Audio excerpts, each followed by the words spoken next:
যিনি ছোটবেলা থেকে শিশুকাল থেকে এই কৃষ্ণ নাম গুণকীর্তন করে চলেছেন, তিনি একমাত্র মৃত্যুর সময় সেই ভগবানকে স্মরণ করতে পারেন। যেমন আমরা উদাহরণস্বরূপ বলতে পারি যে প্রহ্লাদ মহারাজ, তিনি অসুর কুলে জন্মগ্রহণ করেছিলেন, তা সত্ত্বেও তিনি যেহেতু কয়েদুর গর্ভে থাকতে নারদ মুনির কাছ থেকে হরিকথা, কৃষ্ণ কথা, ভাগবত কথা শ্রবণ করেছিলেন, সেজন্য তিনি এই জগতে আসার পরেও ভগবানকে সদা সর্বদা স্মরণ রেখেছিলেন, একটা মুহূর্তের জন্য তাকে ভুলতে পারেননি। তার পিতা তাকে ভুলাবার জন্য নানান রকম ষড়যন্ত্র করেছিল, এমনকি বিভিন্নভাবে মারার চেষ্টা করেছিল।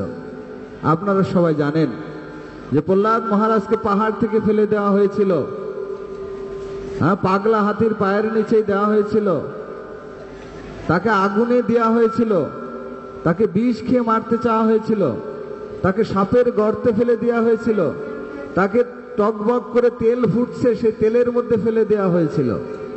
তা সত্ত্বেও কে প্রহ্লাদ মহারাজকে মারতে পারেনি। কারণ কি? কারণ হচ্ছে যে তিনি সদা সর্বদাই ভগবানের স্মরণ নিয়েছিলেন, তিনি একটা মুহূর্তের জন্য ভগবানকে ভুলে যাননি। তা আমাদের জীবনের সবচেয়ে বড় দুঃখের কারণ কি বলতে পারেন কেউ? যে আমাদের জীবনের সবচেয়ে বড় দুঃখটা কি, কে বলতে পারবে? হ্যাঁ, গুড। বলছে ভগবানকে ভুলে থাকাটাই হচ্ছে আমাদের জীবনের সবচেয়ে বড় দুঃখের কারণ, অর্থাৎ কৃষ্ণ বিস্মৃতি, কৃষ্ণকে ভুলে থাকা। অর্থাৎ কৃষ্ণ ভুলি যেই জীব অনাদি বহির্মুখ, অতএব মায়া তারে দেয় সংসার আদি দুঃখ। যে কৃষ্ণকে ভুলে রয়েছে জগৎ সংসারে এসে মায়ের কবলে পতিত হয়ে বিভিন্ন রকম এই জড় বিষয়ের প্রতি আসক্ত হয়ে ভগবানকে ভুলে গেছে, সে ত্রিতাপ জ্বালায় অনবরত দুঃখ কষ্ট ভোগ করছে। তা আমি যেটি বলছিলাম যে আমাদের জীবন, যে আমরা একটি সুদুর্লভ মনুষ্য জন্ম পেয়েছি, এই জীবনের প্রকৃত লক্ষ্য কি? আমি যদি জিজ্ঞাসা করি আপনাদের যে আপনাদের জীবনের প্রকৃত লক্ষ্য কি, বলে কি উত্তর আসবে? কেউ বলবে আমি বড় বিজনেসম্যান হতে চাই, কেউ বলে আমি ডাক্তার হতে চাই, কেউ বলবে আমার জীবনের লক্ষ্য হচ্ছে ইঞ্জিনিয়ার হওয়া, আমার জীবনের লক্ষ্য হচ্ছে কি এমপি হওয়া, মিনিস্টার হওয়া, প্রধানমন্ত্রী হওয়া, আমার জীবনের মুখ্য উদ্দেশ্য হচ্ছে মানুষের মতো মানুষ হওয়া। কি উত্তরগুলো আসবে না? হ্যাঁ, আর কি উত্তর আসবে যে আমার জীবনের লক্ষ্য কি? জয় জয় জগন্নাথ বলদেব সুভদ্রা মহারানী তাই গো রাধা মাধব গিরিরাজ ভগবান কি।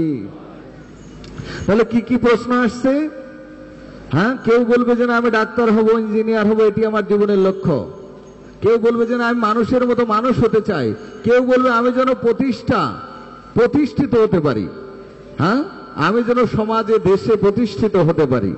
হরে কৃষ্ণ, জয় জয় নিতাই গৌর প্রেমানন্দে হরি হরি। তো এরকম আমরা আমাদের জীবনের কেউ কেউ এরকম কিছু লক্ষ্য আমরা প্রতিপাদন করছি, কিন্তু এটি কি আমাদের জীবনের প্রকৃত লক্ষ্য? হ্যাঁ, এটি কি আমাদের জীবনের প্রকৃত লক্ষ্য? না, এটি আমাদের জীবনের প্রকৃত লক্ষ্য হতে পারে না। কারণ এই যে যেগুলি আমরা এতক্ষণ চেয়েছি জীবনের লক্ষ্য বলে, এটি এই দেহ পরিত্যাগের সঙ্গে সঙ্গে সমস্ত কিছু মিলান হয়ে যাবে, সব কিছু দূরীভূত হয়ে যাবে। কিন্তু আমার এমন একটি জীবনের প্রকৃত লক্ষ্য হওয়া উচিত যে মৃত্যুর পরেও যেন সেটি নিত্য অবিচল থাকে এবং সেটির কখনো লয় হবে না, ক্ষয় হবে না, যা কোনোদিন ধ্বংস হবে না। সেটি কি আমাদের জীবনের সেই পরম লক্ষ্যটি কি? হ্যাঁ, কে বলতে পারবে জীবনের প্রকৃত লক্ষ্য কি? জীবনের প্রকৃত লক্ষ্য হচ্ছে পরম পুরুষোত্তম ভগবান শ্রীকৃষ্ণকে জানা, তাকে ভালোবাসা, আত্মতত্ত্বজ্ঞান লাভ করা এবং তার সঙ্গে হারিয়ে যাওয়া সম্পর্কের পুনঃপ্রতিষ্ঠা করে মৃত্যু অন্তে সেই ভগবত ধাম প্রাপ্ত হওয়া। বুঝতে পেরেছেন জীবনের প্রকৃত লক্ষ্য কি? কিন্তু আমরা কি সেই লক্ষ্যে এগিয়ে যাচ্ছি? আমরা কি সেই লক্ষ্যে যাচ্ছি কি? হয়তো অনেকে যাচ্ছেন, কেউ সবাই যাচ্ছে না তা ঠিক নয়। অনেকে সেই লক্ষ্যে ইসকন নামের যে জাহাজটি, গোলক ধামের দিকে রওনা হয়েছে, সেই জাহাজে অনেকে উঠে বসে আছেন। আবার যারা জাহাজে বসে আছেন, যদি মনে করেন যে না, এই জড় জগতের কিছু বিষয় আশাইকে ভোগ করবার জন্য জাহাজ থেকে লাভ দিব, বা যে জাহাজ চলাকালীন সময় দেখা যায় অনেক রকম রং বেরঙের বিভিন্ন রকম কি ধন দৌলত, টাকা পয়সা করি, গাড়ি বাড়ি, নারী, ছেলে মেয়ে, আত্মীয় স্বজন, এরকম বিভিন্ন ষড়যন্ত্রমূলক কিছু উপাদান, বিষয়, মায়া আপনাকে দূর থেকে হাত ছানি দিয়ে ডাকবে, এই তুমি জাহাজে উঠেছো, তাতে কি হয়েছে, আমার কাছে একটু আসো। যদি মায়েরি সেখান থেকে লাভ দিয়ে পড়ে, তার কিন্তু গোলকধামে যাওয়া হলো না। তাই ইসকন রূপী যে জাহাজ, এই জাহাজে যে আরোহণ করেছেন, উঠেছেন, সে যদি সেখানে ধৈর্যশীল হয়ে সেই ভগবত আরাধনা করেন, ভগবানের নাম গুণকীর্তন করেন, এবং সেখান থেকে যদি বিন্দুমাত্র বিচ্যুত না হন, নিশ্চিত আপনি একদিন না একদিন সেই গোলক ধামে পৌঁছে যাবেন। কারণ এই কৃষ্ণ নামের জাহাজটি প্রভুপাদ তিনি গোলক ধামের দিকে নিয়ে চলেছেন।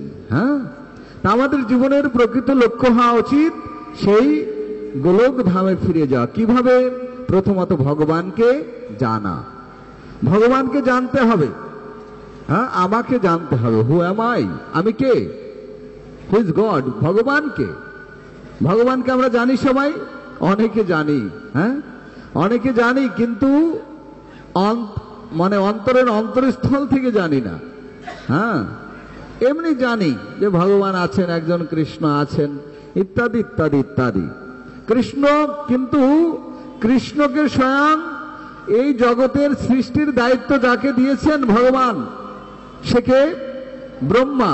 সে ব্রহ্মা পর্যন্ত ভগবান কৃষ্ণকে চিনতে পারেনি, আর আমি আপনি তো সামান্য তত্ত্ব। স্বয়ং ব্রহ্মা পর্যন্ত চিনতে ভুল করেছিলেন, মতিভ্রম হয়েছিল। কখন? যখন এই ব্রজেন্দ্র নন্দন কৃষ্ণ অনাদি আদি গোবিন্দ বৃন্দাবনে যখন নন্দালয়ে আসলেন, তার আগের কথা বলতে হয়, মথুরায় যখন কংসের কারাগারে বসুদেবের, সেই বসুদেব এবং দেবকীর হৃদয় মানসপটে যখন উদ্ভাসিত হলেন এই কৃষ্ণচন্দ্র, তারপর তিনি যখন বৃন্দাবনে গেলেন, বৃন্দাবনে গিয়ে তিনি কি করছিলেন? যিনি নাকি অনাদির আদি গোবিন্দ, বিশ্ব ব্রহ্মাণ্ডের মালিক, সমস্ত বীজপ্রদ পিতা, তিনি কি করছেন? গাভী চড়াচ্ছেন। তিনি রাখালের বেশে গাভী চড়াচ্ছেন।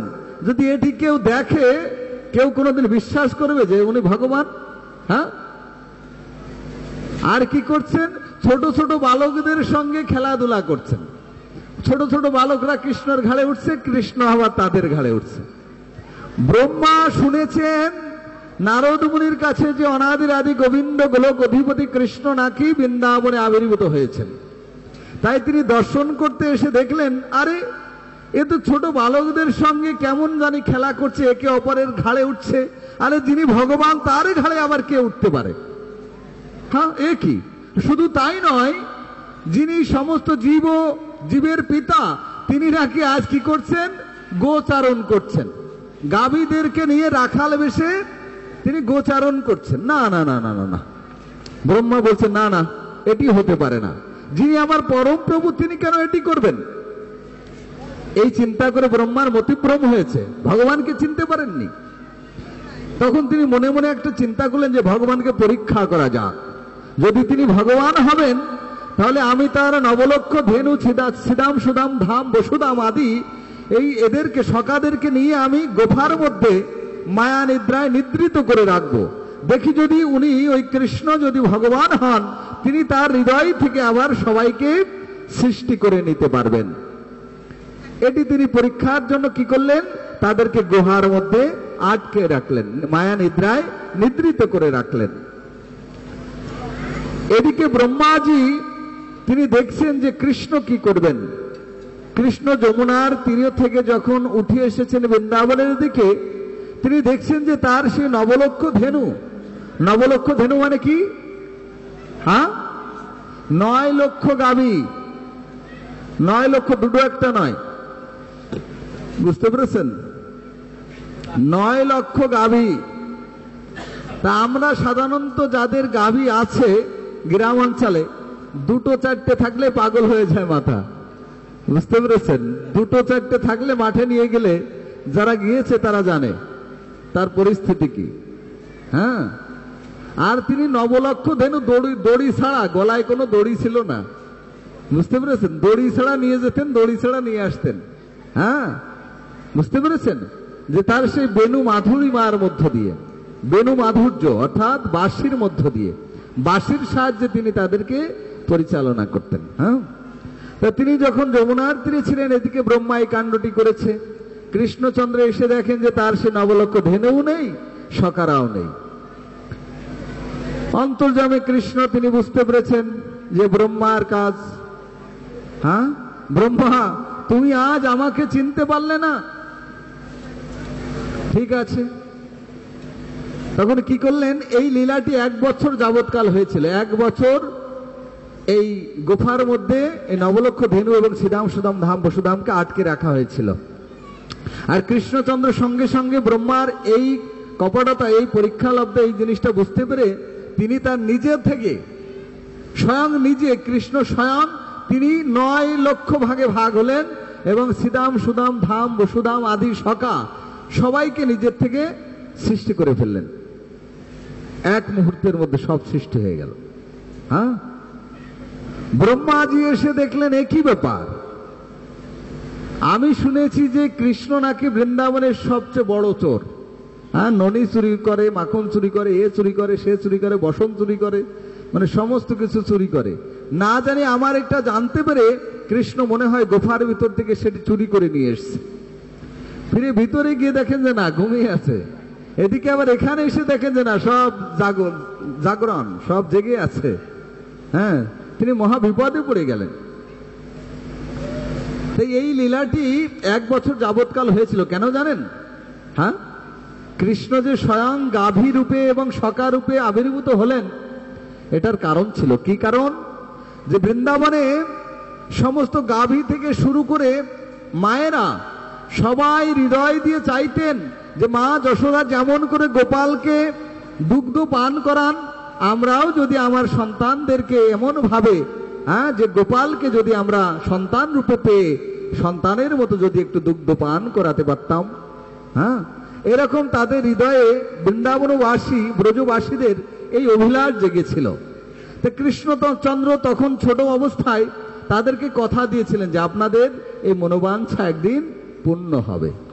তা ব্রহ্মা যখন স্বয়ং এগুলি চুরি করে নিয়ে গেছেন, এই একটা সুযোগ এসেছে যে কৃষ্ণ স্বয়ং নিজের থেকে সমস্ত কিছু সৃষ্টি হয়েছে।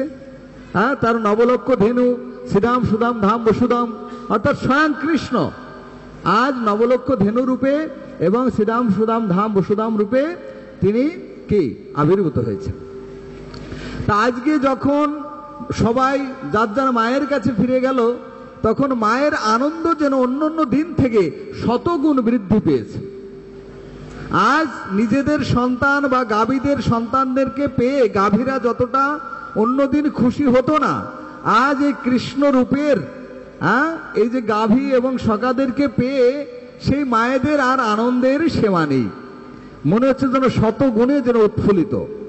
মানে কৃষ্ণ স্বয়ং তার কোলে খেলা করছে এবং দুগ্ধ পান করছে, তাই মায়েদের আনন্দ আর ধরছে না। হ্যাঁ, সবাই খুব অন্য দিনের চেয়ে অধিক গুণে যেন আজ কৃষ্ণকে আদর করছে, ভালোবাসছে। হ্যাঁ, এই 1 বছর এই লীলাটি সম্পূর্ণ হয়েছিল। 1 বছর পর যখন ব্রহ্মা আসলেন, এসে দেখলেন যে না, তিনি স্বয়ং ভগবান। তাই তিনি কি করলেন? ভগবানের চরণে ক্ষমা প্রার্থনা করলেন, কৃষ্ণের চরণে, যে আমাকে ক্ষমা করো, আমি তোমাকে আরো বেশি করে জানতে চাই। তখন ভগবান বললেন যে ঠিক আছে, তুমি জানতে গেলে কি করবে? তো আমি তপস্যা করতে চাই। তখন ব্রহ্মা তপস্যায় গেলেন। কত বছর তপস্যা করেছিলেন? 100 বছর তপস্যা করেছিলেন। 100 বছর মানে কি? হ্যাঁ, ব্রহ্মার 100 বছর মানে আমাদের কোটি কোটি কোটি কোটি বছর। বুঝতে পেরেছেন? এত বছর ধরে তিনি তপস্যা করেছেন। তপস্যা করার পর ব্রহ্মা কৃষ্ণের কাছে এসে ফিরিয়ে ক্ষমা চাচ্ছে যে কেন, কি কি পেলে তুমি তপস্যা করে, আমাকে কতটুকু জানতে পেরেছ? তখন ব্রহ্মা বলছেন, হে প্রভু, আমি তোমাকে জানতে পেরেছি। তবে কি জানতে পেরেছি জানো তো? কি বলছে, 100 বছর তপস্যা করে এই জানতে পেরেছি যে তোমাকে আমার মতো ক্ষুদ্র জীবের জানা সম্ভবপর নয়। কারণ তুমি অনন্ত অপার, তুমি অনন্ত। তা আমি একটি জীব যার মৃত্যু আছে, আমি সেই ব্রহ্মা। হ্যাঁ, তাই আমি জানতে পেরেছি যে তোমাকে জানা সম্ভব নয়, তুমি অনন্ত অপার অসীম। বুঝতে পেরেছেন? তো যেখানে ব্রহ্মা স্বয়ং কৃষ্ণকে উপলব্ধি করতে জানতে পারছে না, যদিও তার দৈন্যতা বশত বলছে, তো যাই হোক, এখানে একমাত্র দ্বাদশ মহাজনই কৃষ্ণকে যথাযথভাবে জেনেছেন।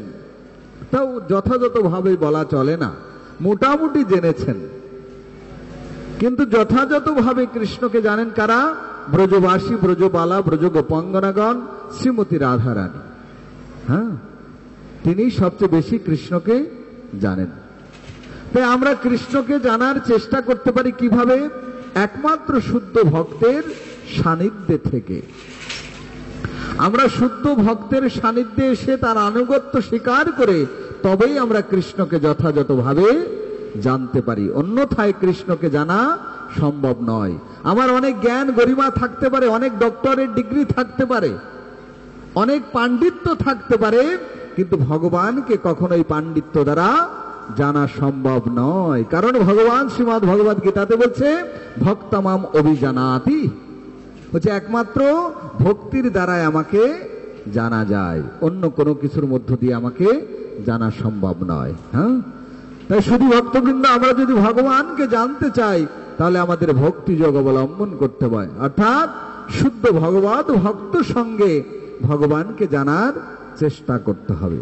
তবেই যদি কিঞ্চিত রূপে আমরা ভগবানকে জানতে পারি। এটি হচ্ছে আমাদের জীবনের প্রকৃত লক্ষ্য। আমরা দেখতে পাই এক একজন ডক্টরের ডিগ্রি নিচ্ছে কিসের উপরে? একটা অ্যামিবা, একটা কেঁচো, একটা টিকটিকি, একটা গিরগিটি, হ্যাঁ, একটা মানে এরকম কিছু সামান্য একটা ক্ষুদ্র জীব নিয়ে সারা জীবন অ্যানালাইসিস করে একটা ড বসিয়েছে। বুঝতে পেরেছেন?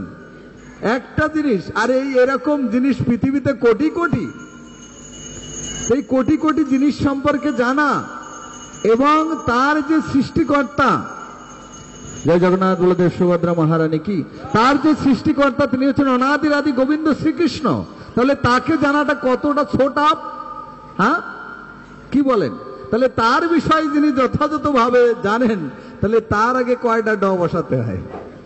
হ্যাঁ, যে তিনি সারা পৃথিবী সম্পর্কে জানেন, ভগবান সম্পর্কে জানেন। হ্যাঁ, সেই জন্য আমাদেরকে প্রথমত এই সুদুর্লভ মনুষ্য জীবনকে ধন্য করতে হলে আমাদেরকে কৃষ্ণকে, ভগবানকে জানতে হবে। দ্বিতীয়ত কি? সেই পরম পুরুষোত্তম ভগবান শ্রীকৃষ্ণকে ভালোবাসতে হবে। আমরা কিভাবে তাকে ভালোবাসতে পারি? আজকের এই জগতে, এই সমাজে, এই দেশে ভালোবাসার নামে প্রতারণা চলছে, ব্যবসা চলছে, বাণিজ্য চলছে। বুঝতে পেরেছেন? ভালোবাসা বলে তো কিছুই নেই, যতটুকু আছে কাম, কামনা, বাসনা, প্রতারণা, আর কি ব্যবসা বাণিজ্য। বুঝতে পেরেছেন? কিন্তু ভগবানের সঙ্গে ভালোবাসতে হলে আমাদেরকে কেমন ভালোবাসা উচিত? হ্যাঁ, কিছু লেনদেন নিয়ে। হ্যাঁ, যে ভগবান তুমি আমাকে কিছু দিও, আমি তোমাকে কিছু দেব, তুমি যদি কিছু না দাও আমি তোমাকে কিছু দেব না। হ্যাঁ, এরকম ভালোবাসা হয়ে গেছে। কিন্তু না, ভগবানকে ভালোবাসতে হয় কেমন ভাবে?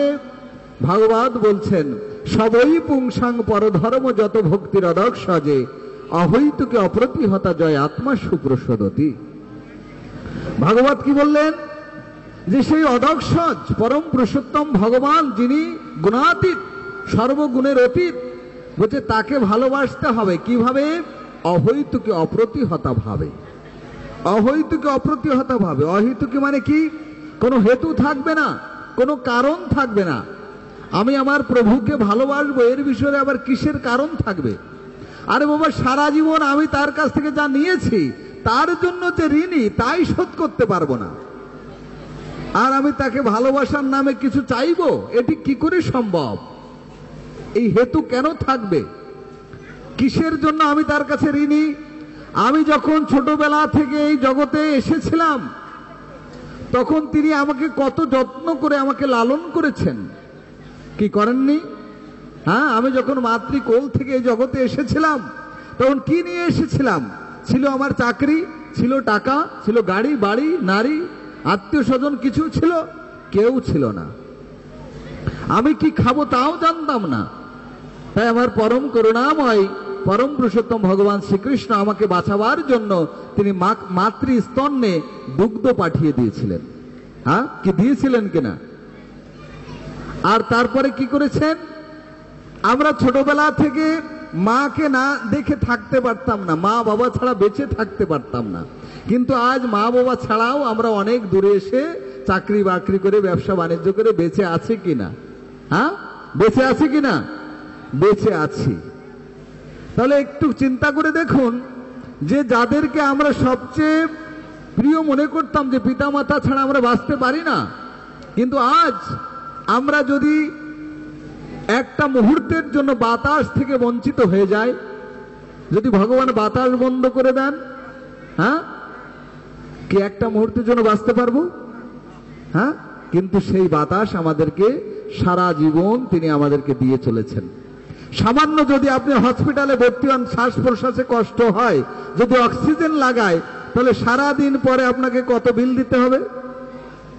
কত বিল দিতে হবে? যদি 2 দিন 2 রাত থাকে, অক্সিজেন দিতেই থাকে, তাহলে তার বিল দেওয়া লাগে না?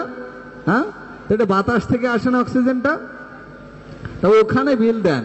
কিন্তু আপনি যে চলাফেরা করছেন, একেবারে মুক্তভাবে বায়ু গ্রহণ করছেন, অক্সিজেন নিচ্ছেন, এর ট্যাক্স, এর বিলটা কি পরিশোধ করছেন? হ্যাঁ, এর বিল তো পরিশোধ করছেন না। আলো বাতাস, হ্যাঁ, খাদ্য শস্য আদি, বৃষ্টি জল, তিনি সমস্ত কিছু প্রদান করছেন, কি সেগুলোর বিল কি আমরা পরিশোধ করছি? করছি না। তাহলে আমরা সেই পরম করুণাময়ের কাছে কতটা ঋণী একটু চিন্তা করে দেখুন যে আমরা কতটা ঋণী। অথচ সেই ঋণের কথা তো ভুলে গেছি, পরন্তু যে তাকে যে একটু ভালোবাসবো তার কাছেও আবার একটু কিন্তু আছে। হ্যাঁ, একটু কিন্তু নিয়ে তার দরজায় গিয়ে দাঁড়াচ্ছি। হ্যাঁ, যে প্রভু আমাকে এটা দাও, ওটা দাও, আমি যেন পাশ করতে পারি, আমি যেন চাকরি পেতে পারি, আমার যেন একটা ছেলে হয়, আমার জন্য একটা মেয়ে হয়, আমার জন্য বিয়ে হয়, মানে নানান রকম নানান প্রশ্ন, নানান চাওয়াকে। বুঝতে পেরেছেন? কিন্তু ভগবানকে এমন ভালোবাসতে বলেননি। ভগবানকে ভালোবাসতে অহৈতুকী, কোনো হেতু ছাড়া। যেমন আমার বলিতে প্রভু আর কিছু নাই, তুমি যে আমার মাত্র পিতা বন্ধু ভাই। হ্যাঁ, আর কি? আর কেমন ভাবে ভগবানকে ভালোবাসতে হবে? কেমন ভাবে? হ্যাঁ, রাখো বিমার বিজয় তোহারা। হে প্রভু, তুমি আমাকে এই জগতে পাঠিয়েছো, তুমি একমাত্র দাতা এবং তুমি গ্রহণকর্তা। তুমি আমাকে নিয়ে যেতে পারো এবং তুমি আমাকে এই জগতে পাঠিয়েছো। সুতরাং তুমি আমাকে রাখো, মারো, কাটো, এবং যে পরিস্থিতিতে রাখো না কেন, তবু তুমি আমার প্রাণনাথ। এই হচ্ছে প্রকৃত ভালোবাসা। যে তুমি আমাকে যে অবস্থায় রাখো না কেন, যে দুঃখ কষ্ট জ্বালা যন্ত্রণায় রাখো না কেন, তবুও যেন তোমার চরণার বিন্দে আমার অহৈতুকী ভক্তি জন্মে, যেন তোমাকে আমি ভালোবাসতে পারি, যেন আমি কখনো বিন্দু মাত্র তোমার ছাড়া ভুলে না যাই, তোমাকে যেন আমি বিস্মৃত না হই। এটি হচ্ছে অহৈতুকী ভালোবাসা। আর কি? অপ্রতিহতা। অপ্রতিহতা ভাবে ভালোবাসতে হবে। অপ্রতিহতা মানে কি? যে ভালোবাসা কোনো কিছুর দ্বারা প্রতিহত হয় না। আমাদের এই জগতের কত ভালোবাসা না? স্ত্রী স্বামীকে ভালোবাসে, স্বামী স্ত্রীকে ভালোবাসে, প্রেমিক প্রেমিকাকে ভালোবাসে, একে অপরকে ভালোবাসে, কি বাসে না? কিন্তু বিন্দু মাত্র যদি তার ভিতরে একটু দোষ দেখা যায়, কি স্ত্রী আর কি স্বামী আর কি প্রেমিক আর প্রেমিকা ছিটকে যেয়ে পড়ে 100 কিলোমিটার দূরে, কি ঠিক কিনা?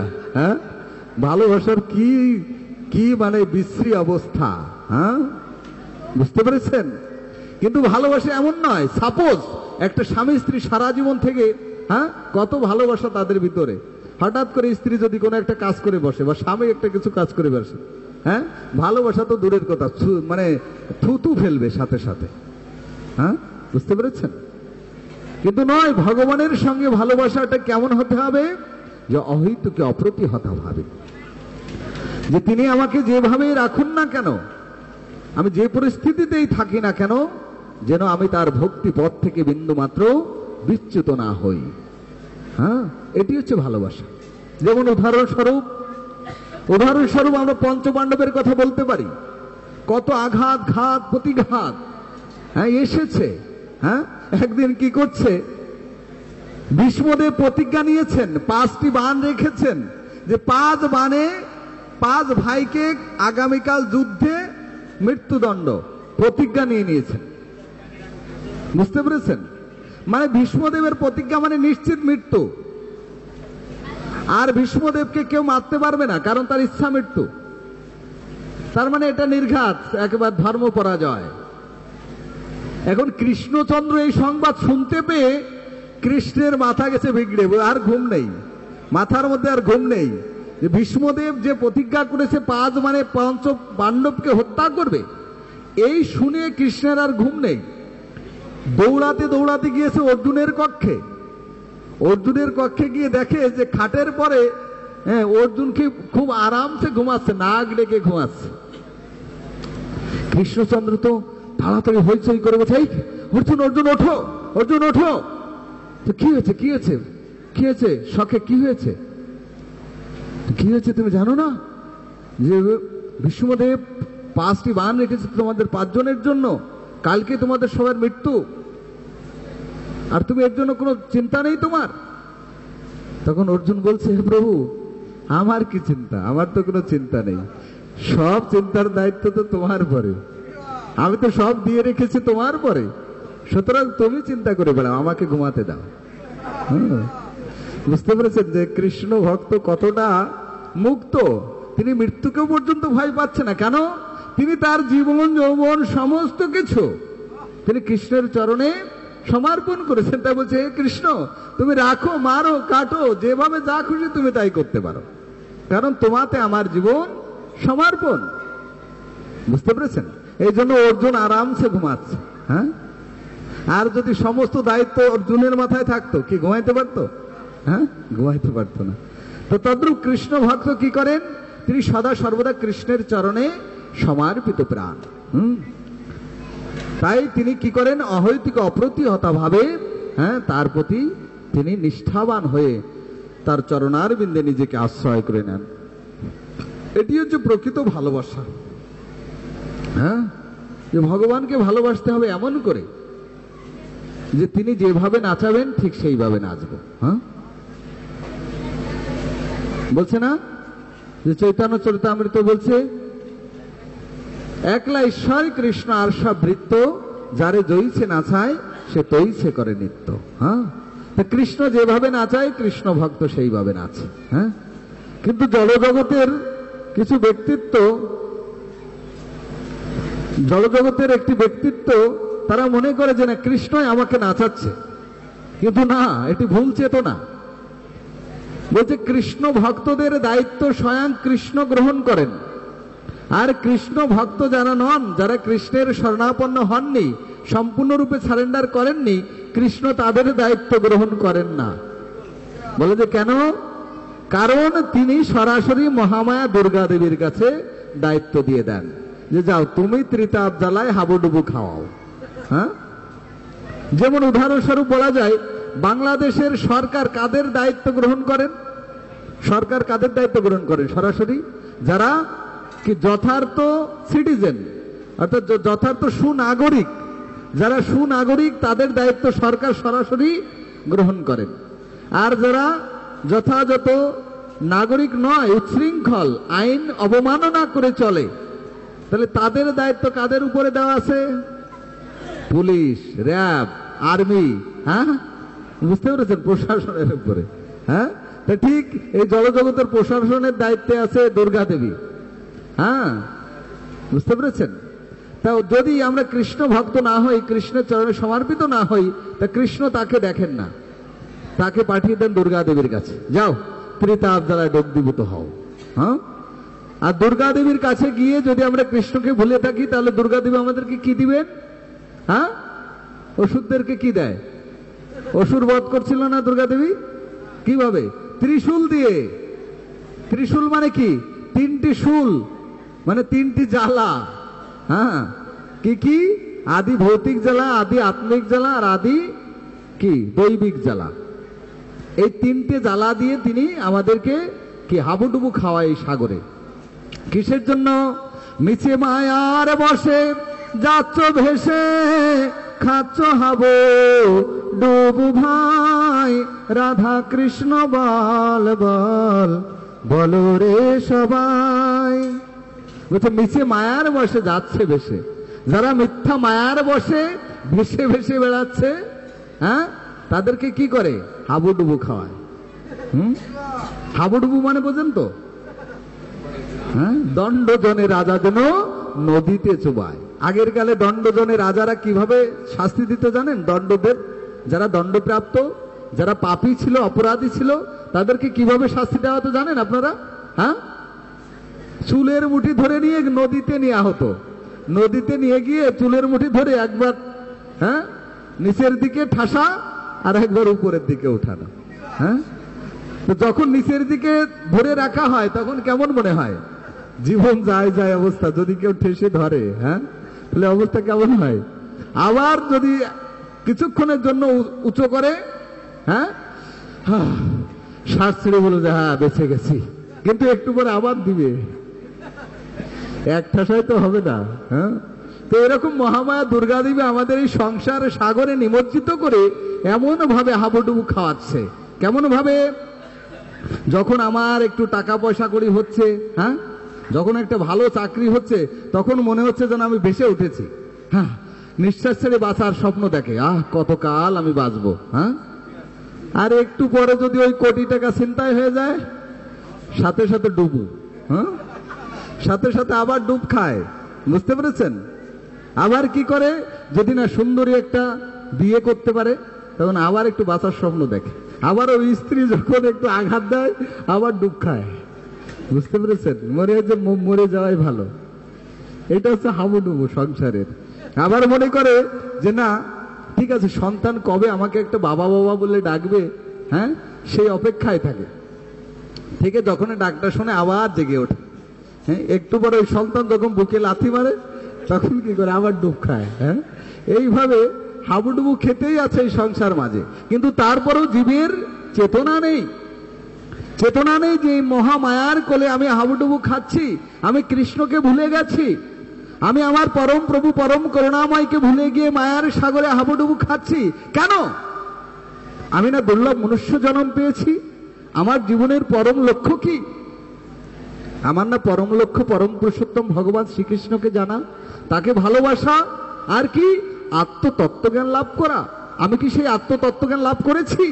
আমি করিনি বিধায় মায়ার কোলে হাবুডুবু খেয়ে দুঃখ কষ্ট জ্বালা যন্ত্রণা ভোগ করছি। আর যদি আত্মতত্ত্বজ্ঞান জানতাম, আত্মতত্ত্বজ্ঞান মানে কি? আত্মতত্ত্বজ্ঞান মানে কি?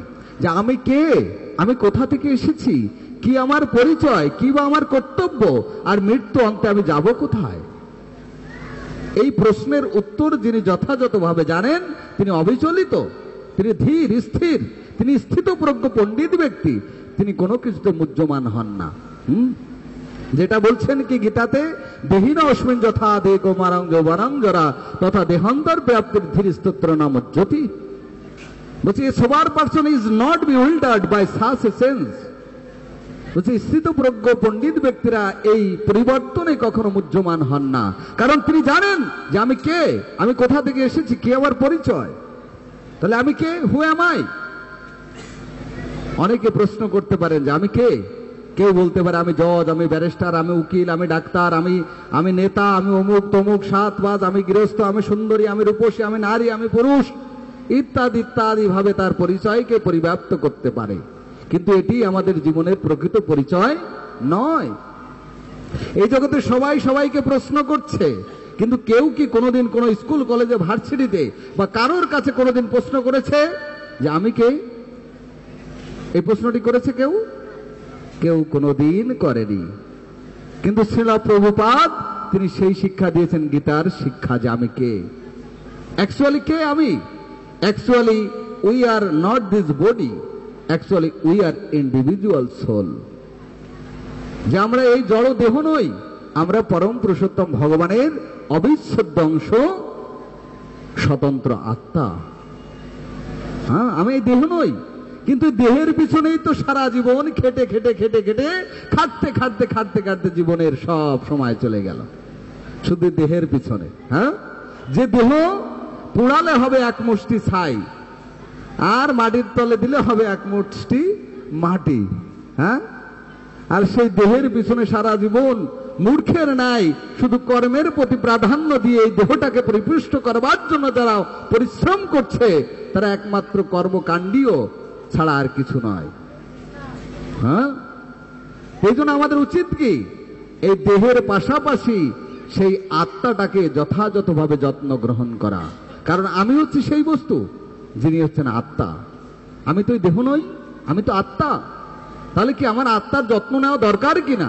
হ্যাঁ, যেটি সনাতন অংশ, যার কোনোদিন জন্ম নেই, মৃত্যু নেই, জরা নেই, ব্যাধি নেই, হ্যাঁ, তাহলে কি তার প্রশান্তির জন্য, এই খাঁচা থেকে মুক্তির জন্য কি আমার প্রার্থনা করা উচিত কিনা? হ্যাঁ, তাহলে কি করা উচিত? সেই পরম পুরুষোত্তম ভগবান শ্রীকৃষ্ণের আরাধনায় রত হওয়া উচিত। কারণ আমি যে বস্তুটি আত্মা, সেটি হচ্ছে ভগবানের অবিচ্ছেদ্য অংশ, আর তিনি হচ্ছেন পরম পূর্ণ, তিনি হচ্ছেন বিভু। সুতরাং অংশের কাজ সারা জীবনই সেই পরম পুরুষোত্তম ভগবান শ্রীকৃষ্ণের সেবা করা। এজন্য বলছে জীব কৃষ্ণ নিত্য দাস, এই বিশ্বাস করলে তো আর দুঃখ নাই। হ্যাঁ, আমাদের দুঃখের তখনই অবসান হবে যখন আমি জানবো যে না, আমি হচ্ছে কৃষ্ণের নিত্য দাস, আমি এই জগতের প্রভু নই, আমি এই জগতের ভোক্তা নই। আমরা তো শুধু ভোগের বাসনায় গা ভাসিয়ে দিয়েছি, কিন্তু আমি কি ভোক্তা? আমি কতটুকু ভোগ করতে পারি? হ্যাঁ, যে আমি নিজেকে ভোক্তা সেজে অহংকারে আমি আমিত্ব ফলাচ্ছি। যারা এই জড় জগৎকে, এই সম্পদকে ভোগ করার বাসনা করে, তারা হচ্ছেন রাবণ। প্রশ্ন করতে পারে সে কিভাবে? কারণ এই জড়জগতের সম্পদের সঙ্গে তুলনা করা হয় কাকে? লক্ষ্মী দেবীকে, নাকি? লক্ষ্মী দেবী না? সমস্ত সম্পদের আধার কে? লক্ষ্মী দেবী। তো লক্ষ্মী দেবী কার আরাধনা করে? কার কার সেবা করে? নারায়ণের। ভগবান বিষ্ণু তথা নারায়ণের সেবা করে। তা নারায়ণের বস্তু নিয়ে যদি কেউ নিজে ভোগ করতে চায়, তাহলে সে রাবণ হবে না? যেমন রাবণ সীতাকে নিয়ে ভোগ করতে চেয়েছিল, হ্যাঁ, তার ফলশ্রুতিতে কি হয়েছিল রাবণের? একবার বংশ ধরে ধ্বংস। হ্যাঁ, বুঝতে পেরেছেন? তা সুতরাং এই জগতের সম্পদ বলতে যাহা কিছু আছে, তার একমাত্র ভোক্তা হচ্ছেন পরম পুরুষোত্তম ভগবান শ্রীকৃষ্ণ। তা আমরা যদি কর্তা হমিতি মান্যতে, যদি আমরা কর্তা সেজে সেটি ভোগ করতে চাই, তাহলে সেটি রাবণ বা রাক্ষস ছাড়া আর কিছুই নয়। হ্যাঁ, এখন প্রশ্ন করতে পারেন, বাবা আপনি তো ওখানে বসে বড় বড় লেকচার দিচ্ছেন, তা আমাদের তো অনেক ধন দৌলত, টাকা পয়সা করি, গাড়ি বাড়ি, স্ত্রী পুত্র অনেক কিছু আছে, তো এগুলো কি সবকে আপনাদের মন্দিরে দিয়ে দেবো না জলে ভাসায় দেবো? কোনটা করব? আরে বাবা, কোনো কিছুই আপনাকে কোনো কিছু ফেলতে হবে না, তার জন্য আছে যুক্ত বৈরাগ্য। হ্যাঁ, যে আপনার ধন জন, টাকা পয়সা করি, গাড়ি বাড়ি, স্ত্রী পুত্র, ছেলে মেয়ে সবকিছু আছে, কোনো কিছু আপনাকে পরিত্যাগ করতে হবে না, একমাত্র প্রসেস গ্রহণ করতে হবে। প্রসেস কি?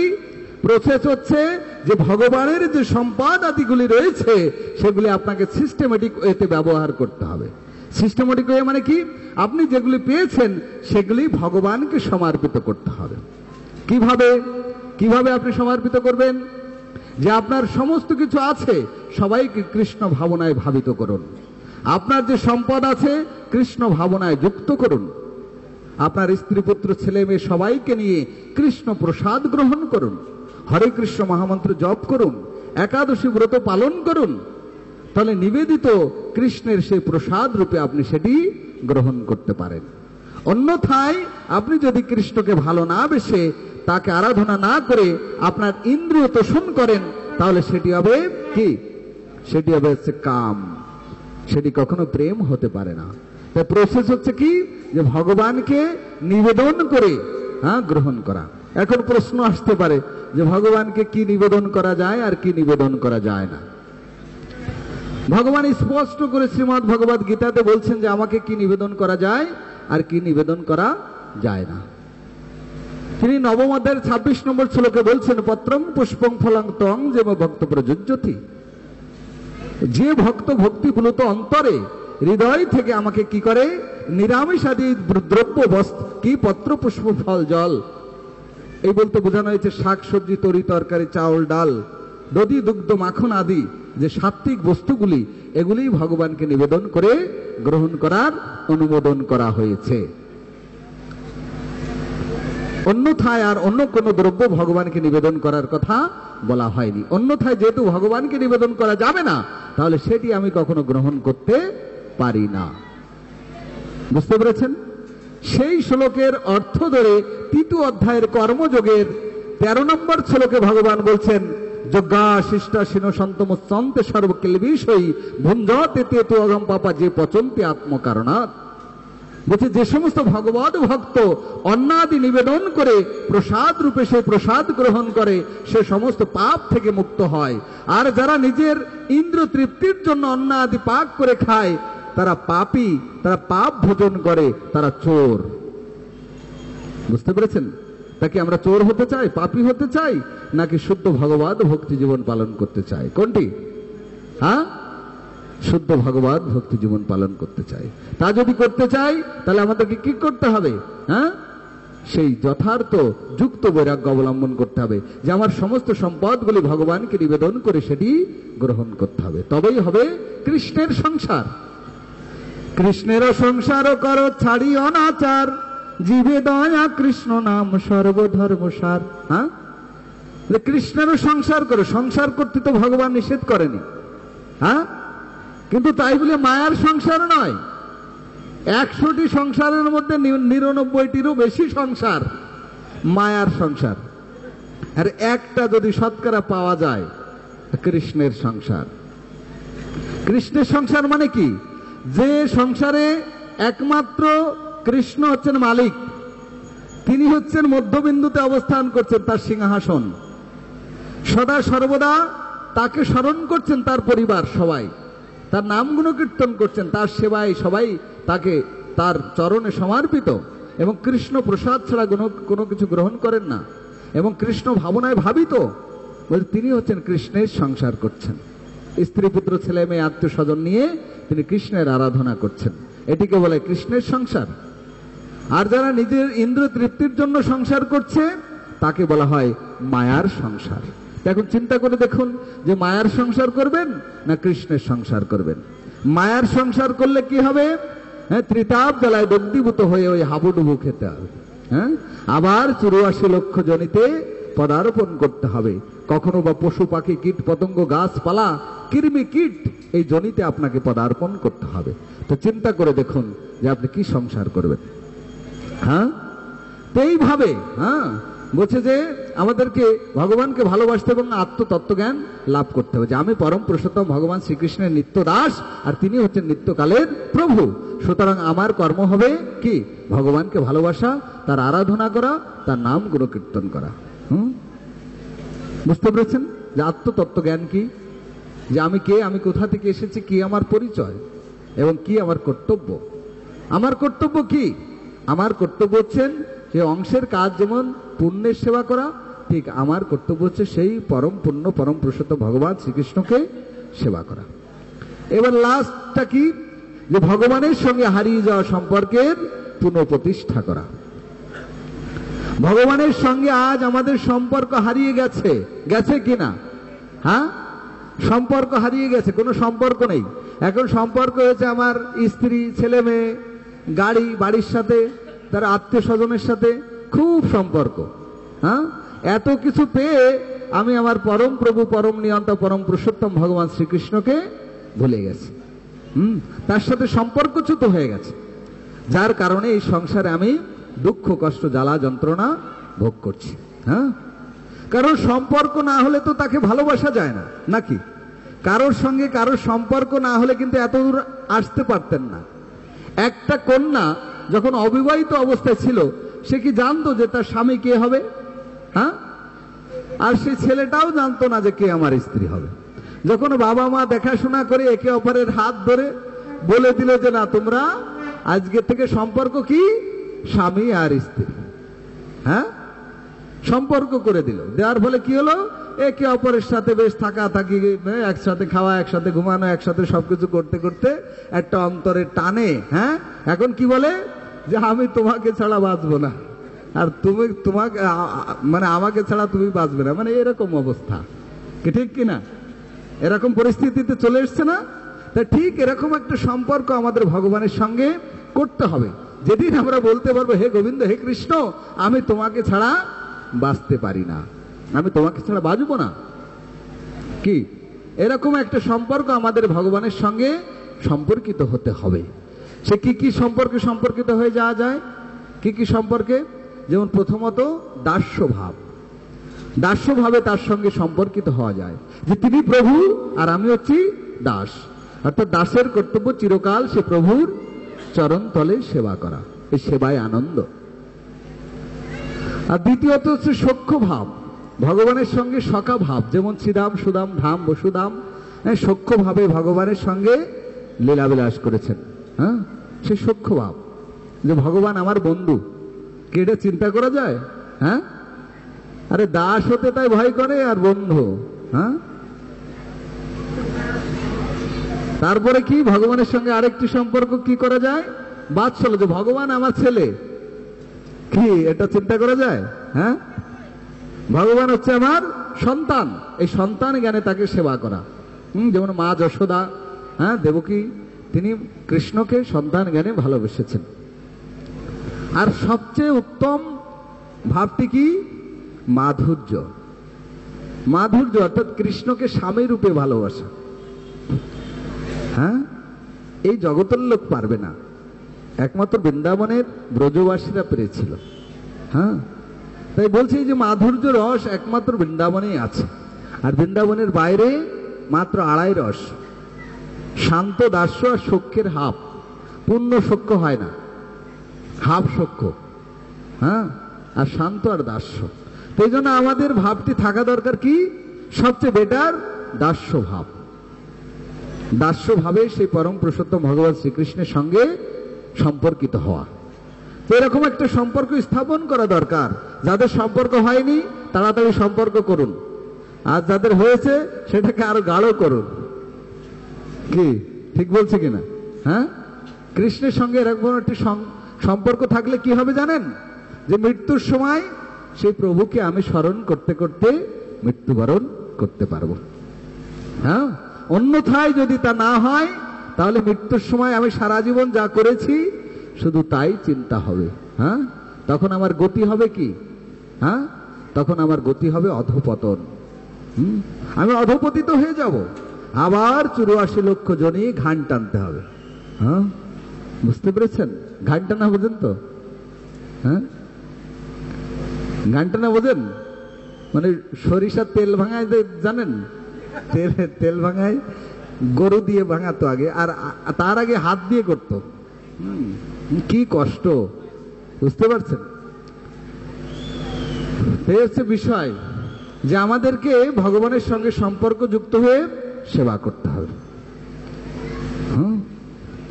এটি হচ্ছে আমাদের জীবনের পরম লক্ষ্য। তো অন্যথায় যদি আমরা এটি না পালন করি তাহলে আমাদের এই জীবন থেকে আমরা বিচ্যুত হয়ে যাব, এই বিফলে চলে যাবে জীবন।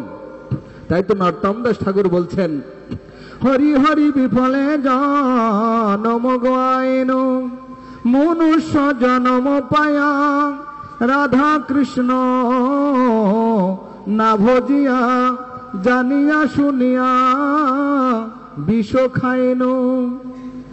বলি বিফলে গেল আমার মানব জনম, বিফলে গেল আরে হ জনমে হরি ভজন না হইল আমার মানব জনম, বিফলে গেল।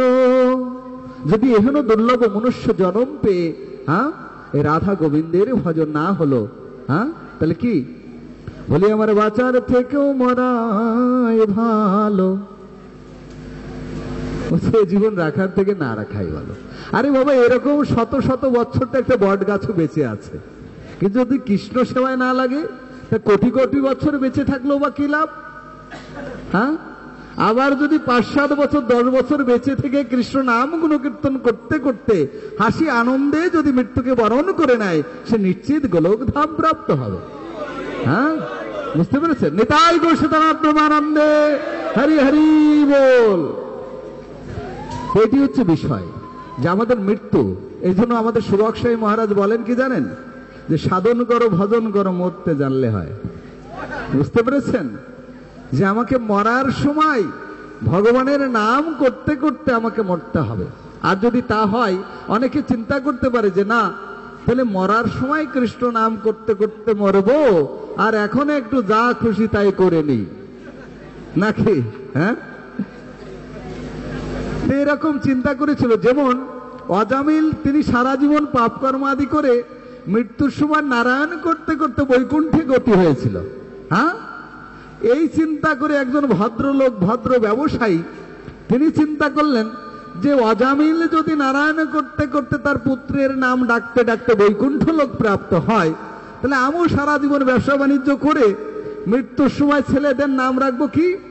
ছেলেদের নাম রেখেছে 4 ছেলে, একটা নাম গোবিন্দ, একটা কৃষ্ণ, একটা মধুসূদন, একটা গোপাল। ভগবানের নাম রাখছে, তাদের ডাকতে ডাকতে উদ্ধার হয়ে যাবে। ভালো কৌশল। মানে জগতের বিষয় লোকের অবস্থা ঠিক এরকম। ভগবানকে তো ডাকবেই না, আরো চিন্তা করে যে কি করে ফাঁকি দেওয়া যায়। তো ওই লোক চিন্তা করছে যে না, মৃত্যুর সময় আমার পুত্রদেরকে ডাকতে ডাকতে মরে গেলে মোটামুটি বৈকুণ্ঠে চলে যাব। বেশ ভালো কথা, বেশ আরামসে ব্যবসা করে যাচ্ছে। ব্যবসা বাণিজ্যের মধ্যে একেবারে 100-এ 100 প্রবেশ করেছে। মানে ব্যবসা বাণিজ্য ছাড়া আর কিছু বোঝে না। বুঝতে পেরেছেন? তা হঠাৎ করে বিরুদ্ধ হয়ে গেছে, বাড়িতে এসে হার্ট অ্যাটাক করেছে, মৃত্যু প্রায় অবস্থা। এক এক করে ডাকছে, ওরে আমার গোবিন্দ, ওরে আমার কৃষ্ণ, ও গোপাল, ও মধুসূদন, তোরা কোথায় রে বাবা? আমি গেলাম, আমি তো যাই। তখন এক এক করে ডাকছে পিতা শয্যাশায়ী। তখন সবাই দেখতে এসেছে এক এক করে। তো সবাই এসে হাজির হয়েছে, এসে বলছে বাবা আমরা এসে গেছি, তোমার কোনো চিন্তা নেই। তখন বলছে, ওরে তোরা 4 জনই এখানে চলে এসেছিস, আমার দোকান দেখবে কে? বলেই হরে কৃষ্ণ, বলেই শেষ, বলেই হরে কৃষ্ণ হয়ে গেছে। বুঝতে পেরেছেন? মানে এই ব্যক্তির অবস্থা কি হবে? সে মৃত্যুর সময় দোকানের কথা চিন্তা করতে করতে মরল। তার মানে তার অবস্থাটা কি হবে জানেন? শাস্ত্র অনুযায়ী সিদ্ধান্ত হচ্ছে সে পরবর্তীতে দোকানে একটা ইঁদুর অথবা টিকটিকি হয়ে আসবে, হয়ে এসে কি করবে? ওই বিস্কুট কুটকুট করে কাটবে। বুঝতে পারছেন? এই জন্য আমাদের সুবক সাই মহারাজ বলেন যে সাধন করো ভজন করো, মরতে জানলে হয়। তো মরার সময় আমাদেরকে এমন মৃত্যু হতে হবে যেটি হবে মহিমান্বিত মৃত্যু। মহিমান্বিত মৃত্যু যেমন কিরকম? ওই যে আমরা বলেছি, একটা কবির ভাষায় বলছিল কি, যেদিন এসেছিলাম এই পৃথিবীতে, কেঁদেছিলাম আমি, হেসেছিল ভুবন। এমন জীবন করিও গঠন, মরণে হাসিবে তুমি, কাঁদিবে ভুবন। কি এরকম একটা কথা আছে না? ঠিক আমাদের জীবনটি এমন ভাবে গঠন করতে হবে যে মৃত্যুর সময় যেন আমি হাসিতে হাসিতে সেই গোলক ধামে প্রত্যাবর্তন করতে পারি। এমন মৃত্যুর জন্য আমাকে প্রস্তুতি নিতে হবে। তখন কি পৃথিবী তোমার জন্য কাঁদবে যে না, এমন একটি সম্পদ আমি আজ হারিয়ে ফেলছি। কি ঠিক কিনা? তো এমন জীবন গঠন করতে হবে যেটি হচ্ছে ভক্তিময় জীবন। যে জীবনে শুধু কৃষ্ণ কৃষ্ণ আর কৃষ্ণ। ভক্তিময় জীবন যখন আমি গড়ে তুলব, তখন মৃত্যুর সময় কৃষ্ণ নাম গুণকীর্তন করতে করতে আমি মৃত্যুবরণ করে নিশ্চিত সে গোলক ধাম প্রাপ্ত হতে পারবো। তো মৃত্যুর জন্য আমাদেরকে প্রস্তুতি নিতে হবে। অনেকে চিন্তা করতে পারেন যে না, মৃত্যুর সময় আমি কৃষ্ণ নাম করব, এটি কখনোই সম্ভব নয়। কেন? ভাগবতে বর্ণনা করছেন একটি কাঁকড়া বিছের কামড় কেমন যন্ত্রণা। কাঁকড়া বিছের কামড় খাইছেন কোনোদিন? খাইছেন? যে খেয়েছেন সেই জানেন। একটা কাঁকড়া বিছের কামড়ে তার জীবন যায় যায় অবস্থা। আর শাস্ত্রে বলছেন ওই মৃত্যুর সময় তাকে মৃত্যুর যন্ত্রণা কতটা ভয়ানক জানেন? 60,000 কাঁকড়া বিছে একসঙ্গে কামড়ালে যেমন যন্ত্রণা হয়, মৃত্যুর সময় ঠিক তার এমন যন্ত্রণা হবে। বুঝতে পেরেছেন? তাই একটুখানি যদি যন্ত্রণা হয়, দেহ একটু ডায়রিয়া হয় বা একটু পেটে ব্যথা শুরু হয়, যদি মাজায় ব্যথা শুরু হয়, কৃষ্ণ কোথায় ছুটে চলে যায়? কি ঠিক না? হ্যাঁ, শারীরিক একটু অসুস্থ হলে মালা কোথায় থাকে আর কৃষ্ণ কোথায় থাকে? সব হরে কৃষ্ণ। হ্যাঁ, একটুখানি দৈহিক যন্ত্রণা আর মৃত্যুর সময় 60,000 একসঙ্গে কাঁকড়া বিছে কামড়ালে যেমন যন্ত্রণা হয়, তেমন যন্ত্রণার মধ্যে কি কৃষ্ণ নাম স্মরণ করা সম্ভব? হ্যাঁ, আরে তার নিজের নামও ভুলে যাবে, কৃষ্ণ নাম তো দূরে থাক। এই জন্য practice makes a man perfect. গাইতে গাইতে গায়েন। যদি আমরা ছোটবেলা থেকে আরাধনা করি, সাধনা করি, তাহলে সাধনাতে কি হবে? সিদ্ধি হবে। সাধিতে সাধিতে যাবে, প্রেমাঙ্কুর হবে, সাধ্য সাধন তত্ত্ব বুঝিবে সে তবে। বুঝতে পেরেছেন? যে হরিনাম করতে করতে, সাধনা করতে করতে তবেই তো সিদ্ধি হবে। নতুবা যদি মনে করি যে না আমার এখনো বয়স হয়নি, হ্যাঁ আমার এখনো 40 চলছে, আমার এখনো বয়স হয়নি, তা বয়স হবে কবে? আমি তো খালি এইটা চিন্তা করি যে তার বয়স হয়নি মানে কি? হ্যাঁ, 40 বছর পার হয়ে গেছে, হ্যাঁ 40 বছর পেরিয়ে গেছে, তারপরেও তার বয়স হচ্ছে না। 30 বছর পেরিয়ে গেছে, তারপরে তার বয়স হচ্ছে না। কিন্তু প্রহ্লাদ মহারাজ আমাদেরকে শিক্ষা দিয়েছেন কৌমারং প্রাজ্ঞ আচারের, যে কৌমার বয়স থেকে কৃষ্ণ ভজনা শুরু করতে, অর্থাৎ 5 বছর বয়স থেকে। 5 বছর বয়স থেকে আমাদেরকে কৃষ্ণ সাধনা শুরু করা উচিত। তা যারা এখনো শুরু করেননি, তাদের চরণ ধরে আমি মিনতি করি যে আপনারা আজকেই জপমালা থলে নিয়ে জপ শুরু করুন, একাদশী করুন, এই সাধু সঙ্গে হরিকথা শ্রবণ করুন, দেখবেন এই দুর্লভ মনুষ্য জীবন সার্থক হয়ে যাবে। প্রেমানন্দে হরি হরি বল। এই জীবন ধন্য হয়ে যাবে। হ্যাঁ, এমন জীবন পেয়েছেন, একটু গঠন করুন। হ্যাঁ, মৃত্যুর জন্য প্রস্তুতি নিন। আজ এই সমাজ, দেশ, জাতি মৃত্যুর জন্য নয়, বাঁচার জন্য বিশাল প্রচেষ্টা করছে না? বাঁচার জন্য কত পরিকল্পনা চলছে না? অত্যাধুনিক ডিজিটাল ভাবে বাঁচার চেষ্টা করছে। হ্যাঁ, কতটা মূর্খ যে তার মৃত্যু যে কোনো মুহূর্তে, হ্যাঁ যে কোনো মুহূর্তে, কিন্তু সে চিন্তা সে করছে না। মৃত্যুর জন্য সে প্রস্তুতি নিচ্ছে না যে কি হবে আমার গতি, এ চিন্তা সে করছে না। এটি হচ্ছে মূর্খতা।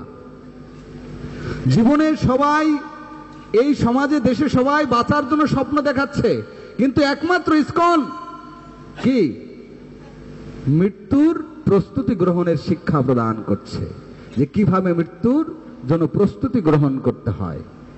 কারণ মৃত্যু তো অবধারিত, এটি সারা বছর ধরে, কোটি কোটি যুগ ধরেও যদি তপস্যা করে, তাহলে আমাকে বাঁচিয়ে রাখতে পারবে? বাঁচিয়ে রাখতে পারবে না। তাহলে মিথ্যা স্বপ্ন দেখায় কি লাভ? সুতরাং আমাকে মৃত্যুর জন্য প্রস্তুতি নিতে হবে। এটি আছে জ্ঞানী ব্যক্তির লক্ষণ, যে আমাকে মৃত্যুর জন্য প্রস্তুতি নিতে হবে, যে আমাকে হরিনাম করতে হবে, সাধু সঙ্গে হরিকথা শ্রবণ করতে হবে, ভগবানের নামগুণ কীর্তন করতে হবে, একাদশী ব্রত পালন করতে হবে, কৃষ্ণ প্রসাদ গ্রহণ করতে হবে। এটি তো শুদ্ধ জীবন। হ্যাঁ, এই জন্য আমাদের মনকে পরিকল্পিতভাবে ভগবানের চরণে সমর্পণ করতে হবে। কারণ এই মনই হচ্ছে আমাদের বন্ধু, আর মনই হচ্ছে শত্রু। হ্যাঁ, তাই তো পদকর্তা কি বলেছেন? এমন কি লাগিয়াইলি ভবে, আর এমন জনমে হরি না ভজিলি, সে তুই মানুষ কবে। হ্যাঁ, এমন কি লাগে আইলি ভবে। সবার মনকে একবার জিজ্ঞাসা করুন, এমন তুমি কিসের জন্য জগতে এসেছ? একবার জিজ্ঞাসা করুন তো, যে কিসের জন্য আমরা এই জগতে এসেছি? এই ধন মান প্রতিপত্তি, যশ মান, টাকা পয়সা করি, গাড়ি বাড়ি, এর জন্য? আরে বাবা, আমি যখন এই দুনিয়া এসেছিলাম এর একটু কিনেছিলাম, আর যখন যাব তখন কি একটা কানা করে নিয়ে যাব? যাব না। তাহলে কেন? কেন এত হানাহানি, মারামারি, কাটাকাটি, এত কেন চাহিদা, এত কেন বিষয়ের প্রতি আসক্তি? মাঝখানের এই সামান্য কয়টি দিন, হ্যাঁ, এই দিনগুলোতে আমাদের কত যন্ত্রণা, কত চাওয়া, কত পাওয়া, কত কামনা, কত বাসনা, হ্যাঁ, আমরা চরিতার্থ করছি।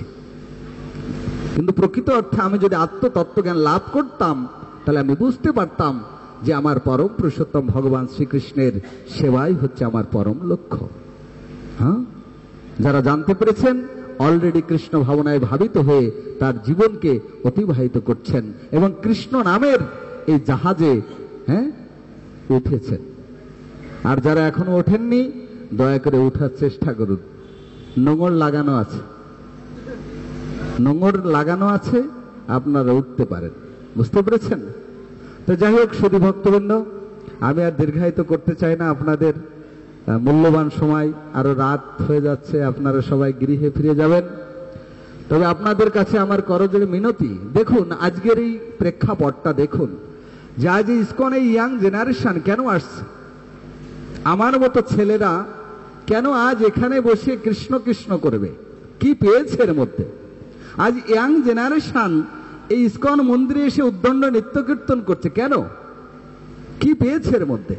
হ্যাঁ, এমন একটি সূক্ষ্ম আনন্দ, এমন একটি চিন্ময় আনন্দ যা জড়জগতের কোনো কিছু আপনাকে দিতে পারবে না। সেই আনন্দ এই কৃষ্ণ সেবায়, কৃষ্ণ নামে আছে। আজ এই যারা পড়ুয়া ছাত্র, যারা বিভিন্ন ডিগ্রি ধারণ করেছেন, তারা আজ অন্ধকারাচ্ছন্ন ভাবে, মায়াচ্ছন্ন ভাবে এই ইসকনে যোগদান করেনি। তারা গীতা পড়েছে, ভাগবত পড়েছে, চৈতন্য চরিতামৃত পড়েছে, গ্রন্থ আদি পড়ে জেনে শুনে চোখ খুলে তারপর ইসকনে যোগ দিয়েছে। আমার মতো ছেলেরা কোনোদিন সম্ভব ছিল না যে আমাকে ইসকনে যোগদান করার, কিন্তু জগৎগুরু ছিল প্রভুপাদ এবং তার গ্রন্থ আমাকে আজ ইসকনে নিয়ে আসতে বাধ্য করেছে। হ্যাঁ, কারণ অনবদ্য ভাষ্য পরম পুরুষোত্তম ভগবান শ্রীকৃষ্ণের যে গুণ মহিমা, তার যে করুণার কথা, যে শাস্ত্রীয় তত্ত্ব, আত্মতত্ত্ব জ্ঞান, এই সমস্ত বিষয়গুলি তিনি প্রদান করেছেন বিধায় আমাদের মতো উদ্ভ্রান্ত যুবকেরা আজ এখানে এসে পরম শান্তি লাভ করছে। যেমন একটা উদাহরণস্বরূপ বলি, প্রভুপাদ যখন পাশ্চাত্যে গিয়েছিলেন,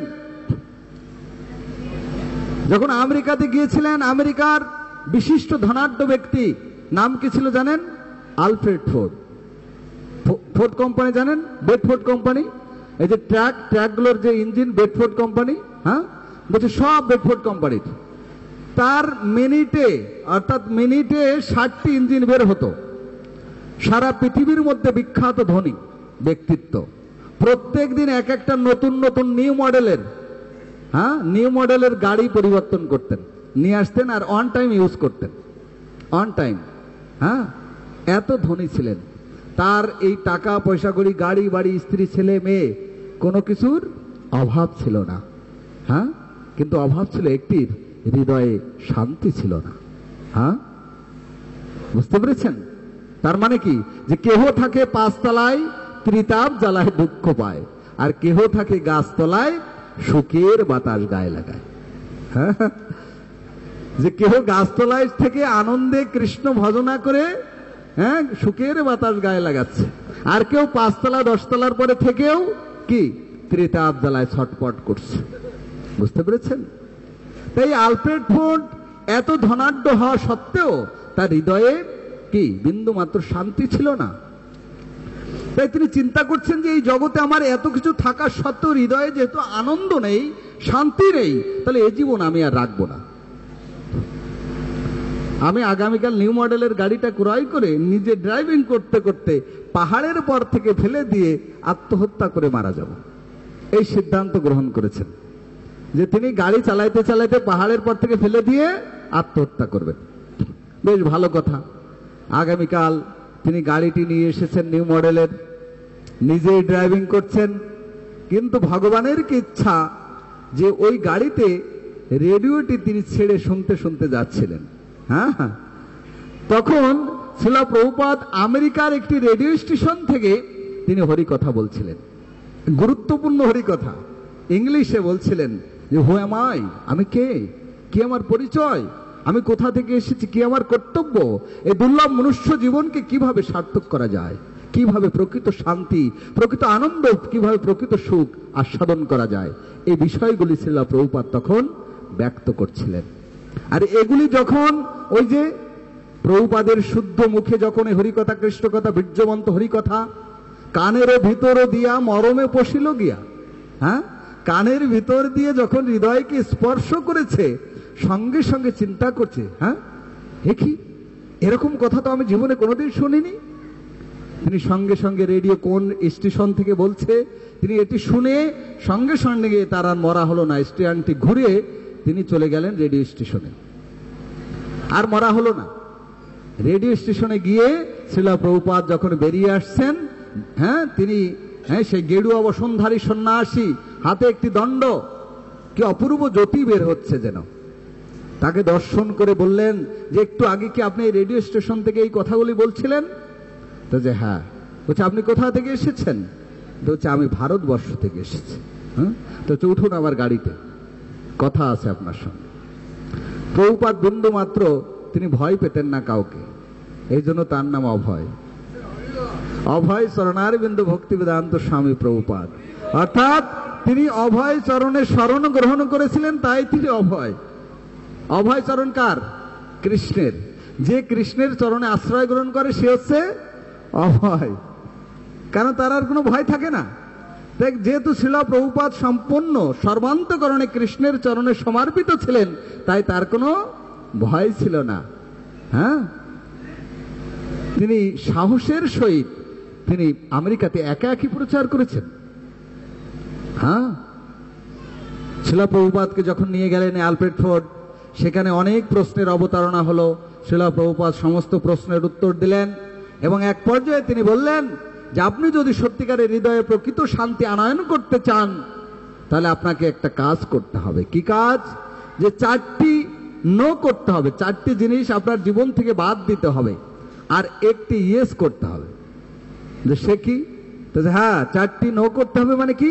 1 নম্বর, আপনাকে জীব হত্যা, জীব হিংসা, অর্থাৎ মাছ, মাংস, পেঁয়াজ, রসুন, ডিম, এগুলি আপনাকে খাওয়া বর্জন করতে হবে। জীব হিংসা করা যাবে না, কাউকে দুঃখ দেওয়া যাবে না, কষ্ট দেওয়া যাবে না। বলছে ঠিক আছে। তারপর বলছে দ্বিতীয়ত, নেশা করা যাবে না।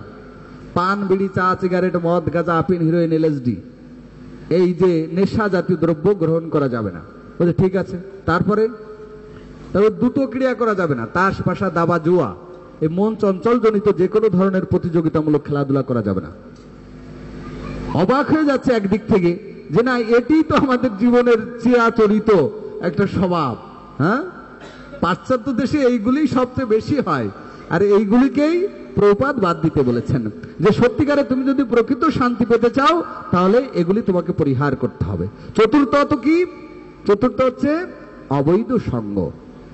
এই যে অবৈধ মেলামেশা করছো, হ্যাঁ, নির্বিচারে তোমরা ফাঁকা মাঠের নিচে যে অবাধে মেলামেশা করছো, অবৈধ সঙ্গ, এটি বর্জন করতে হবে। এই 4টি পাপকর্ম তোমাকে নো করতে হবে, পরিত্যাগ করতে হবে, আর একটি ইয়েস করতে হবে। সেটি কি? হরে কৃষ্ণ মহামন্ত্র জপ করতে হবে। হরে কৃষ্ণ কৃষ্ণ কৃষ্ণ হরে হরে, হরে রাম রাম রাম হরে হরে। বললো যে এই হরে কৃষ্ণ মহামন্ত্র তোমাকে নিত্য জপ করতে হবে।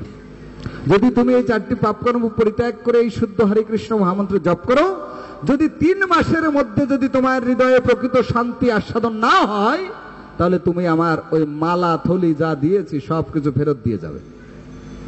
এরকম চ্যালেঞ্জ করতেন প্রভুপাদ। হ্যাঁ, তা সত্যি সত্যি 3 মাস কেন, 1 সপ্তাহের মধ্যেই তিনি এই হরিনাম করতে গিয়ে তিনি এত আনন্দ আস্বাদন করছেন। বারবার প্রভুপাদের কাছে এসে ক্রন্দন করছেন আর বলছেন, হে প্রভুপাদ, যদি আজ তুমি আমার এই সামনে না আসতে, তাহলে আমার জীবন তো আজ শেষ হয়ে গিয়েছিল। আমি তো নিজেকে আত্মহত্যা করে ফেলছিলাম, আমি তো প্রায় মৃত্যুবরণ করছিলাম, কিন্তু তোমার কৃপাতে আমি আজ বেঁচে আছি, আর এবং উপলব্ধি করতে পারছি যে আমার এই দুর্লভ মনুষ্য জীবনের কর্তব্য কি। হ্যাঁ, তা প্রভুপাদ বলছে ঠিক আছে, তুমি এটি 6 মাস করে যাও, তারপর আমি তোমাকে একটা পরীক্ষার মধ্য দিয়ে দীক্ষা প্রদান করব। তারপর শ্রীল প্রভুপাদ 6 মাস পরে তাকে আনুষ্ঠানিকভাবে দীক্ষা প্রদান করলেন। তার নাম হলো কি? আলফ্রেডপুরের নাম অম্বরীশ দাস। অম্বরীশ দাস নাম হলো। যে অম্বরীশ দাস প্রত্যেক বছর এই দোল পূর্ণিমাতে, গৌর পূর্ণিমাতে মায়াপুরে আসেন, এসে সমস্ত ভক্তদের প্রসাদের আয়োজন করেন, সমস্ত ভক্তদেরকে প্রসাদ প্রদান করেন। হ্যাঁ, শুধু তাই নয়, এই যে মায়াপুরে $600 কোটি যে মন্দিরটি হচ্ছে, তার $200 কোটি হচ্ছে তার নিজের। তিনি নিজে $200 কোটি তিনি দান করেছেন। হ্যাঁ, তিনি এমন মহাত্মা, একজন মহান জন, হ্যাঁ, যার জীবন একেবারেই রসাতলে গিয়েছিল। শিলা প্রভুপাদ তাকেও সেখান থেকে তুলে নিয়ে এসেছেন। এরকম হাজার হাজার লক্ষ লক্ষ উদ্ভ্রান্ত যুবক যারা হারিয়ে যাচ্ছিল, করাল গ্রাসে যারা তলিয়ে যাচ্ছিল, তাদেরকে শিলা প্রভুপাদ আজ কে হাত ধরে টেনে উঠাচ্ছে নৌকায়, যে তোমরা আসো, এসে এই যে জাহাজটি গোলক ধামের উদ্দেশ্যে রওনা হয়েছে, এই জাহাজে তোমরা উঠে বসো, তাহলে দেখবে তোমরা নিশ্চিত একদিন প্রকৃত সুখ শান্তি এবং আনন্দ আস্বাদন করে অন্তিমকালে তোমরা সেই গোলক ধাম বৃন্দাবনে ফিরে যেতে পারবে। হ্যাঁ, তাই শুধু ভক্তবৃন্দ, আপনাদের কাছেও আমার বিনীত প্রার্থনা যে আপনারা এই কৃষ্ণ ভাবনামৃত আস্বাদন করুন, গ্রহণ করুন, আপনার জীবনকে আনন্দময় করে গড়ে তুলুন। যেটি মহাপ্রভু বলেছেন, হরে কৃষ্ণ কৃষ্ণ কৃষ্ণ হরে হরে, হরে রাম রাম রাম হরে হরে। প্রভু কহিলাম এই মহামন্ত্র, ইহা জপ গিয়া করিয়া নির্বন্ধ, ইহা হইতে সর্বসিদ্ধি হইবে সবার, ইহা বলো সর্বক্ষণ বিধি নাহি আর।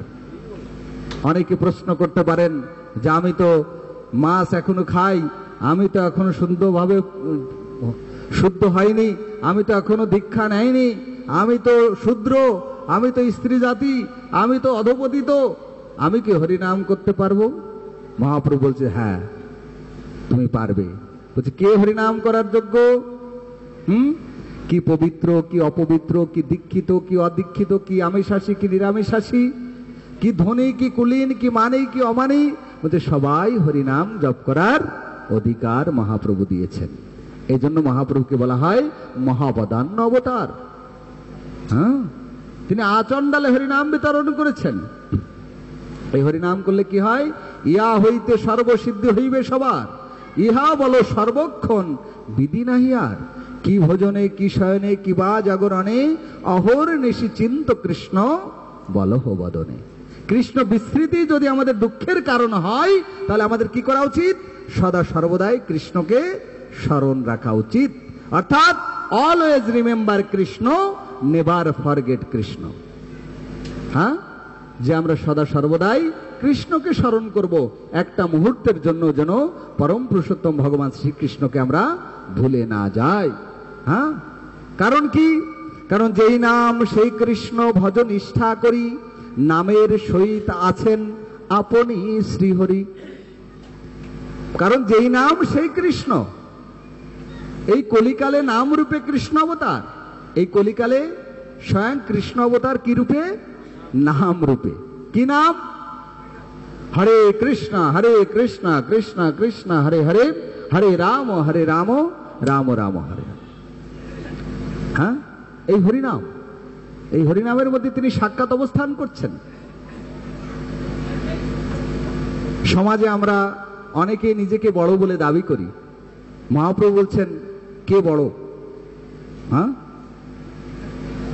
ব্রাহ্মণ বলছে আমি বড়, ক্ষত্রিয় বলছে কেন আমি কোন অংশে কমা? হ্যাঁ, আমি তো যুদ্ধ বিগ্রহ করে ধর্মকে প্রতিষ্ঠা করছি, আমি শ্রেষ্ঠ। বৈশ্য বলছে যে কেন আমি কোন অংশে ছোট? আরে আমি তো ব্যবসা বাণিজ্য করছি বলে খেয়ে দিয়ে বেঁচে আছো। শূদ্র বলছে আরে আমি কোন অংশে ছোট? আরে আমি তো সবার সেবা না করলে বাঁচতে কেমনে? যদি খাদ্য শস্য আদি উৎপাদন না করতাম, গো পালন না করতাম, তাহলে কি করে বাঁচতে তোমরা? তার মানে সবাই শ্রেষ্ঠ। বুঝতে পারছেন? কেউ ছোট হতে চায়? তো মহাপ্রভু বলছেন যে না, তোমাদের এই সমস্ত কথা ঠিক নয়। বড়কে যেই ভজে সেই বড়, অভক্ত হিংসার কৃষ্ণ ভজনে নাহি জাতি কুলাদি বিচার। বলছে যেই ভজে সেই বড়, যে কৃষ্ণ নাম গুণকীর্তন করে, কৃষ্ণকে ভালোবাসে, সেই শ্রেষ্ঠ। এই জন্য বলছে কি, বিপ্র বিপ্র নহে যদি কৃষ্ণ ত্যাজে, আর শূদ্র শূদ্র নহে যদি কৃষ্ণ ভজে।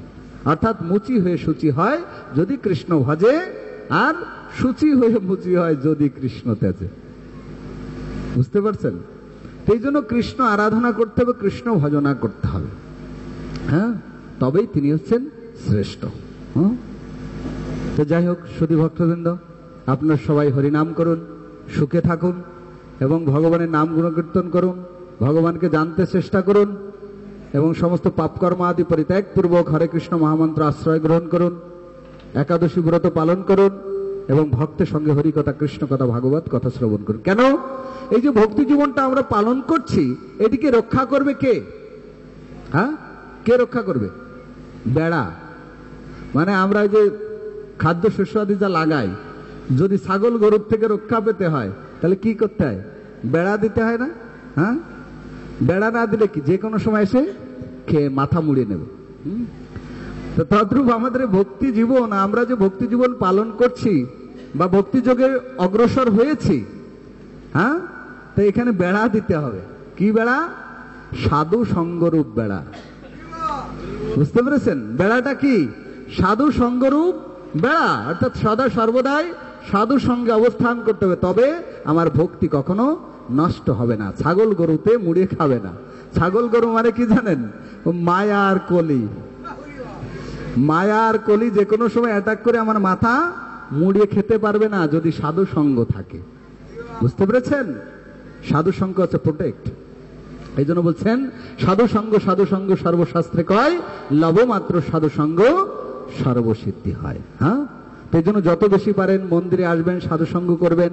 আপনার গৃহে বসেও আপনি সাধু সঙ্গ করতে পারেন।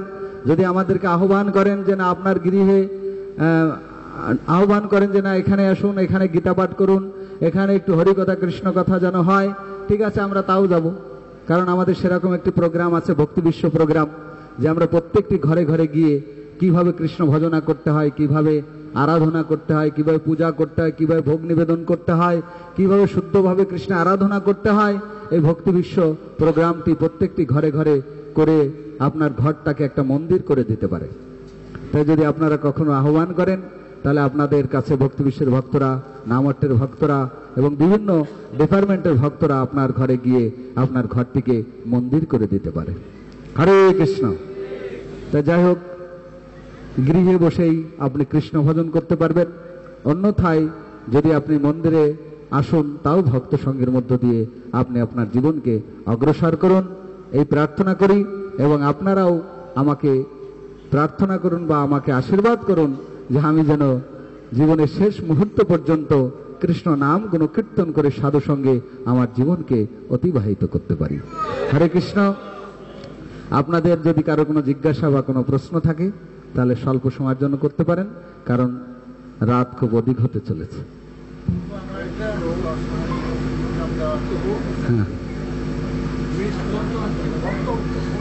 হ্যাঁ, গুড, সুন্দর প্রশ্ন করেছেন। বলছে মৃত্যু যন্ত্রণা কি ভক্ত অভক্ত সবার কি সমান? এই প্রশ্নের উত্তর দেবো তার আগে আমাদের এক প্রভুর একটা চশমা হারিয়ে গেছে। যদি আপনার চশমা পেয়ে থাকুন তাহলে আপনার এই পাশে প্রভুকে দিয়ে দিবেন। হরে কৃষ্ণ। এবার প্রশ্নের উত্তর।